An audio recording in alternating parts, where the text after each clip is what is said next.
ఇంకా రీసెంట్ అయితే మా మామ అయితే నైట్ అంతా హైదరాబాద్ తిరుగుతాం ఆల్రెడీ అయితే కార్లో అయితే తీసుకుపోయాడు. ఇంకా మేము మా గ్యాంగ్ అందరం అయితే పోయినాం. ఇంకా డైరెక్ట్ అయితే మన దేవుని దగ్గరికి అయితే పోయినాం డైరెక్ట్ స్టాచ్యూ కాడికి. ఇంకా తర్వాత అయితే అమరావతిలో అయితే జ్ఞాపకార్థం పోయినాం. దాని తర్వాత అయితే సెక్రటరేట్ పోయినాం భయ లైటింగ్ తో ఎగ్జామ్ ఉంది. ఇంకా తర్వాత అయితే మనకైతే దుర్గం చెరువు అయితే వెళ్ళిపోయినాం. ఇంకా అయితే సిటీ అయితే వెళ్ళిపోతున్నాం చూడండి. ఎగ్జామ్ బిల్డింగ్ లో అయితే నైట్ కూడా చూడాలి భయ కలకలలాడుతుంటాయి అనమాట. ఇంకా నైట్ 3కి అయితే ఆకలి అయింది. ఇంకా ఆకలి కాగానే అయితే ఫస్ట్ అయితే టిఫిన్ చేసినా ఇంకా ఆకలి తీరలేదు.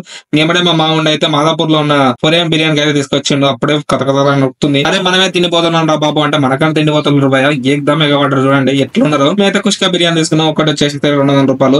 ఇంకా టోకన్ తీసుకుని లోపల అన్నకైతే ఇస్తే మాత్రం ఇంకా మనకైతే ప్లేట్ అయితే పెట్టేస్తాడు. ఇంకేమేమి ఇస్తాడని చూసినట్టయితే లైఫ్ లో అయితే ఒక్కసారి కొరియన్ బిర్యానీ అయితే టేస్ట్ చేయాలి భయ. ఎందుకంటే గంట పొద్దుగాలు తింటే ఏమంతా భయ పాస్ముఖాలు తింటే అందరు చూస్తుంటే మస్తు ఉంటది. ఇంకా అయితే ట్రై చేయని పుష్క రైస్ ఇచ్చిండు, ఉడకబెట్టిన గుడ్డు ఇచ్చిండు, చికెన్ ఫ్రై ఇచ్చిండు, దాంతో పాటు గోంగూర చట్నీ ఇచ్చిండు, ఇంకా సాంబార్ పెరుగు అయితే ఇచ్చిండు. మా గ్యాంగ్ అయితే తింటారు.